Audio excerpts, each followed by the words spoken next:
All right, welcome back. We're in the book of Galatians. Let's look in chapter 4, verse 21. It says, "Tell me, you that desire to be under the law, do you not hear the law? For it is written that Abraham had two sons, one by a bondmaid, the other by a free woman. But he who was born of the bondwoman was born after the flesh, but he of the free woman was born by promise, which things are an allegory. For these are the two covenants, the one from Mount Sinai, which gives birth to bondage, which is Hagar. For this Hagar is Mount Sinai in Arabia." These scriptures here are very, very profound, because if you read the account in Genesis about Abraham, and you read about his wife Sarah and her slave Hagar, I didn't walk away or come to the conclusion that the two women in Abraham's life, I didn't know that they represented two covenants. I didn't realize that. And I never heard that in church. No one ever told me that. But it's very clear. It's word for word. It's an allegory. The two women represent the two covenants. And Abraham, he's the one who represents faith. And then you have law on one side and you have grace on the other. And Sarah represents grace. Hagar represents the law. And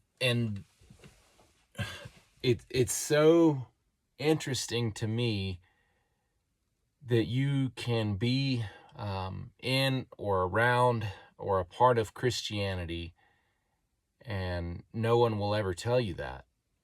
I know we should all read our Bibles, and hopefully you are, but the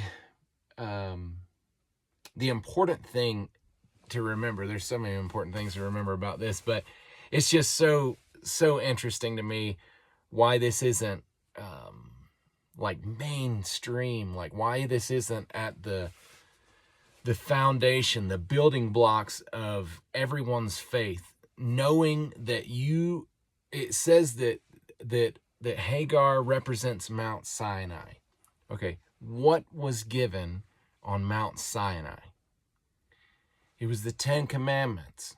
The 10 Commandments were given on Mount Sinai. God gave it to Moses on Mount Sinai. And in the new covenant, like, you have to come to the realization that Scripture tells you that you have to get rid of that. You have to remove the law from your life.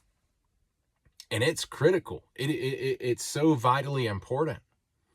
Paul is making this case, for Abraham, and he's going through, like, almost in every chapter, he's talking about we're not, under these requirements to keep the Sabbaths, to keep these new moons, to keep this tradition.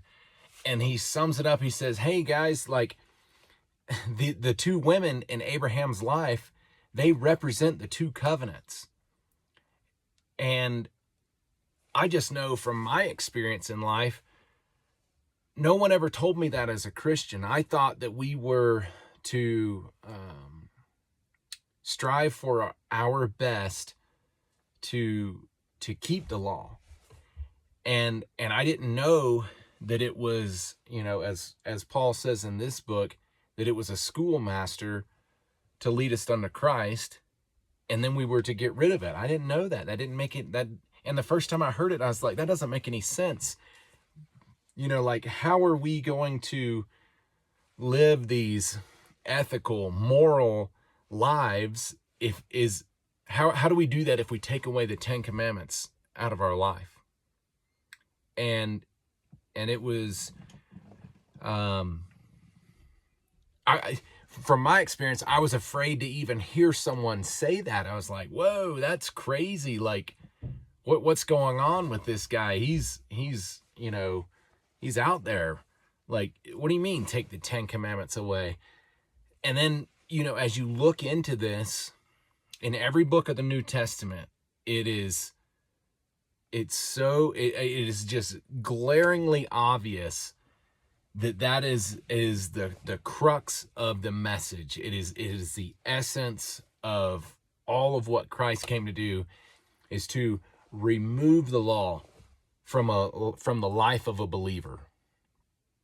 And I just know that especially for me, it went against everything that I thought that I stood for. So it was alarming to hear anyone say, you need to get the 10 Commandments out of your life, because I thought, well, that sounds like heresy. That sounds like chaos, disorder, like no rules, no regulations. It's like, surely that's not right. But we forget to emphasize so much that God's Spirit now resides within us. The one who wrote those, the one who is perfect, the one who is nothing but good, he lives on the inside of us, and that is what is to guide us. It's not striving for perfection, which we can't even come close to. It's all about relying on that and believing that, because that is a challenge. You're going to say things, you're going to do things that will contradict the truth that God lives on the inside of you. You're like, I'm not so sure. I just thought this, or I did that. And that's why it is a life of faith. So, running out of time, but yeah, thanks for joining, and we'll do it again.